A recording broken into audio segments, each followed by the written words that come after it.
Hello everyone, welcome to Veda sound foods. Navratri పండుగ మొదలవుతోంది కదా. ఈ 9 రోజులు అమ్మవారిని పూజించే ప్రతిరోజు ఒక ప్రత్యేకమైన ప్రసాదాన్ని నైవేద్యంగా పెడుతూ ఉంటాం కదా. అందుకే నేను ఈ నవరాత్రి కోసం ఒక స్పెషల్ ప్లేలిస్ట్ని తయారు చేయబోతున్నాను. ఇందులో 9 రోజులకి సరిపడా 9 ప్రసాదాలను తయారు చేసి చూపించబోతున్నాను. ఈ ప్లేలిస్ట్లో ఇది మన ఫస్ట్ వీడియో అండి. నవరాత్రి మొదటి రోజు మనం అమ్మవారిని శైలపుత్రి దేవి లేదా బాలా త్రిపుర సుందరిగా పూజిస్తాము. ఈ అమ్మవారికి ఇష్టమైన నైవేద్యం కట్టె పొంగలి. ఈ వీడియోలో మంచి రుచితో గుమగుమలాడుతూ ఉండే కట్టె పొంగల్ని ఇంట్లోనే సింపుల్గా ఎలా తయారు చేయాలో చూద్దాం. మరి ఆలస్యం చేయకుండా ఈ వీడియో ప్రాసెస్ని ఇప్పుడు స్టార్ట్ చేద్దామా. ఈ కట్టె పొంగల్ తయారు చేయడం కోసం ముందుగా స్టవ్ మీద ఒక కుక్కర్ని ఉంచండి. ఈ కుక్కర్లోకి 1 కప్పు వరకు పెసరపప్పును తీసుకోండి. ఈ పెసరపప్పుని యాడ్ చేసుకున్న తర్వాత మంటను మీడియం ఫ్లేమ్లోకి అడ్జస్ట్ చేసుకొని ఈ పెసరపప్పు మొత్తం నీట్గా ఫ్రై చేసుకోండి. మరి ఎక్కువగా ఫ్రై చేసుకోకుండా దోరగా ఫ్రై చేసుకోండి. ఈ పెసరపప్పు కొంచెం మాడినా సరే మనకి ఈ కట్టె పొంగల్ టేస్ట్ అనేది అంత బాగోదండి. చూసుకొని నిదానంగా ఈ విధంగా దోరగా ఫ్రై చేసుకోండి. ఇలా దోరగా ఫ్రై అయిన తర్వాత స్టవ్ ఆఫ్ చేసేసి ఈ పెసరపప్పు మొత్తాన్ని ఒక గిన్నెలోకి యాడ్ చేసుకోండి. ఈ పెసరపప్పు మొత్తం చల్లారిన తర్వాత ఇందులోకి మనం ఏ కప్పుతో అయితే పెసరపప్పును తీసుకున్నామో అదే కప్పుతోటి 1 కప్పు వరకు రైస్ని కూడా తీసుకోండి.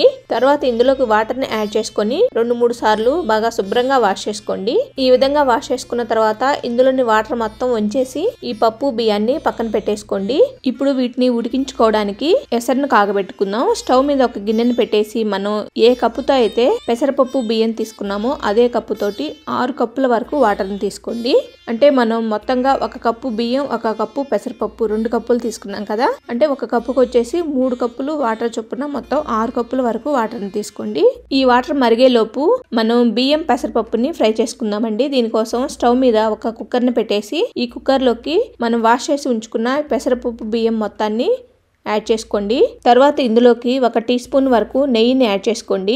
నెయ్యిని యాడ్ చేసుకున్న తర్వాత ఈ నెయ్యిలో పెసరపప్పు బియ్యాన్ని బాగా ఫ్రై చేసుకోండి. 1 నుండి 2 నిమిషాల పాటు ఈ బియ్యం పెసరపప్పు పొడి పొడిగా అయ్యేంత వరకు నీట్గా ఫ్రై చేసుకోండి. ఈ పెసరపప్పు బియ్యం ఫ్రై చేసుకునేటప్పుడు మంటను మీడియం ఫ్లేమ్ లోనే ఉంచి ఈ విధంగా పొడి పొడిగా అయ్యేంత వరకు ఫ్రై చేసుకోండి. తర్వాత ఇందులోకి మనం వేరే స్టవ్ మీద వాటర్ ఉంచి కాచుకుంటున్నాం కదా, ఆ వాటర్ మొత్తాన్ని యాడ్ చేసుకోండి. ఇందులోకి వాటర్ని యాడ్ చేసుకునేటప్పుడు ఈ వాటర్ మొత్తం బాగా తెరులుతూ ఉండాలండి. ఈ విధంగా ఈ వాటర్ మొత్తం యాడ్ చేసుకున్న తర్వాత ఇందులోకి 1 టీ స్పూన్ వరకు సాల్ట్ ని కూడా యాడ్ చేసుకోండి.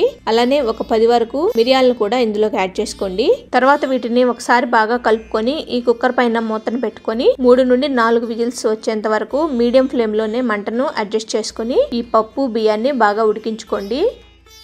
మాక్సిమం 4 విజిల్స్ వచ్చేంత వరకు ఉడికించండి. అంతకంటే ఎక్కువ విజిల్స్ వచ్చేంత వరకు ఉడికించారంటే ఈ పెసరపప్పు అనేవి ఊరికే అడిగంటిపోతాయండి. 3 విజిల్స్ వచ్చాక స్టవ్ ఆఫ్ చేసుకొని కుక్కర్ నుండి ప్రెజర్ మొత్తం రిలీజ్ అయిపోయిన తర్వాత మూతను ఓపెన్ చేసుకోండి. చూడండి, మనకి ఈ పెసరపప్పు బియ్యం చక్కగా ఉడికాయి. కానీ ఈ కట్టె పొంగల్ కన్సిస్టెన్సీ అనేది మనకి ఇంకొంచెం లూజ్ గా ఉండాలండి. దానికోసం మరో 2 కప్పుల వరకు వాటర్ ని బాగా తెరులుతూ ఉన్నప్పుడు మాత్రమే ఈ రైస్ లోకి యాడ్ చేసుకోండి. ఈ విధంగా వాటర్ ని యాడ్ చేసుకున్న తర్వాత ఈ కుక్కర్ ని మరలా స్టవ్ మీద ఉంచేసి స్టవ్ ఆన్ చేసేసి మంటను లో టు మీడియం ఫ్లేమ్ లో అడ్జస్ట్ చేసుకొని ఈ వాటర్ మొత్తం రైస్ లో కలిసిపోయేంత వరకు నీట్ గా కలుపుకోండి. మరి ఎక్కువ కలపొద్దండి. ఎక్కువగా కలిపారంటే ఈ అన్నం మొత్తం మరి ముద్దగా అయిపోతుంది.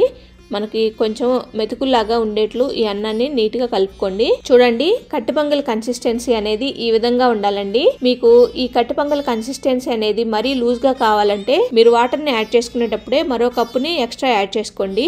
ఈ కన్సిస్టెన్సీలోకి వచ్చిన తర్వాత స్టవ్ ఆఫ్ చేసేసుకోండి. ఇప్పుడు మనం పోపు పెట్టేసుకుందామండి. స్టవ్ మీద ఒక ప్యాన్ పెట్టుకొని ఈ ప్యాన్ లోకి 1 కప్పు వరకు నెయ్యిని తీసుకోండి. మనం పెసరపప్పు తీసుకున్న కప్పుతోటే 1 కప్పు వరకు నెయ్యిని తీసుకోండి. ఈ కట్టె పొంగల్కి నెయ్యి అనేది కొంచెం ఎక్కువే పడుతుందండి. ఈ నెయ్యితోనే మనకి కట్టె పొంగల్కి మంచి టేస్ట్ వస్తుంది. అందుకనే 1 కప్పు వరకు నెయ్యిని కంపల్సరీ తీసుకోండి. ఈ నెయ్యి కరిగిన తర్వాత ఇందులోకి 1 టీ స్పూన్ వరకు జీలకర్రని తీసుకోండి. అలానే మరొక 1 టీ స్పూన్ వరకు మిరియాలను కూడా ఇందులోకి యాడ్ చేసుకోండి. తర్వాత సన్నగా తరిగిన 1 ఇంచు వరకు అల్లం తరుగును కూడా ఇందులోకి యాడ్ చేసుకోండి. అల్లం తరుగునైనా తీసుకోవచ్చు, లేకుంటే ఈ విధంగా అల్లాన్ని తురిమైనా తీసుకోవచ్చండి.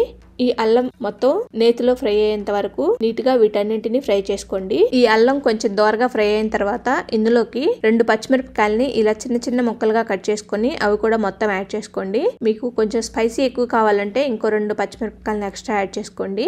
మీ స్పైసీ లెవెల్ ని బట్టి ఈ పచ్చిమిర్చి ముక్కల్ని అడ్జస్ట్ చేసుకోండి. తర్వాత ఇందులోకి 2 ఎండుమిరపకాయలను కూడా ఇలా చిన్న చిన్న ముక్కలుగా కట్ చేసుకొని యాడ్ చేసుకోండి. అలానే ఒక 10 నుండి 15 వరకు జీడిపప్పు పలుకులను కూడా ఇందులోకి యాడ్ చేసుకోండి. ఇప్పుడు వీటన్నింటిని నీట్ గా ఫ్రై చేసుకోండి. ఈ జీడిపప్పు పచ్చిమిర్చి అనేవి నీట్ గా ఫ్రై అవ్వాలండి. ఇవి 2 ఫ్రై అయ్యేంత వరకు ఫ్రై చేసుకుంటే సరిపోతుంది. ఈ జీడిపప్పు పలుకుల్ని మరీ ఎక్కువగా ఫ్రై చేసుకోకుండా ఈ విధంగా లైట్ గా దోరగా ఫ్రై చేసుకోండి. తర్వాత ఇందులోకి కొంచెం కరివేపాకును కూడా యాడ్ చేసుకోండి. మీకు ఇష్టమైతే కొంచెం ఇంగువను కూడా యాడ్ చేసుకోవచ్చండి. నేనైతే ఇంగువను యాడ్ చేయలేదు.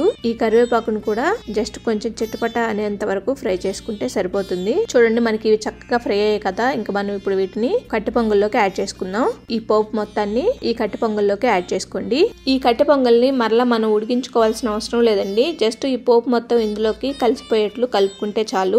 ఈ విధంగా కలుపుకున్న తర్వాత ఈ కట్టె పొంగల్ని ఇంకా మనం వేడివేడిగా సర్వ్ చేసుకోవడమేనండి. ఈ కట్టె పొంగల్ అయితే చాలా టేస్టీగా ఉంటుందండి. ఈ కట్టె పొంగల్ని మనం పల్లి చట్నీతో గానీ సాంబార్తో గానీ వేడివేడిగా సర్వ్ చేసుకోవచ్చు. చూసారు కదా ఎంత సింపుల్ గా మనం ఈ కట్టె పొంగల్ని రెడీ చేసుకున్నామో. ఈ రోజు ఈ కట్టె పొంగల్ రెసిపీ మీకు నచ్చినట్లయితే మీరు కూడా ఈ కట్టె పొంగల్ ప్రసాదాన్ని మీ ఇంట్లో ప్రిపేర్ చేసి అమ్మవారికి ప్రసాదంగా సమర్పించండి. రేపు మన ప్లేలిస్ట్ లోని 2వ రోజు వీడియోలో బ్రహ్మచారిణి అమ్మవారికి ఎంతో ఇష్టమైన చింతపండు పులిహోరతో మళ్ళీ కలుద్దాం. మీకు గనుక ఈ వీడియో నచ్చినట్లయితే లైక్ చేసి షేర్ చేసి సబ్స్క్రైబ్ చేసుకోండి. Thanks for watching.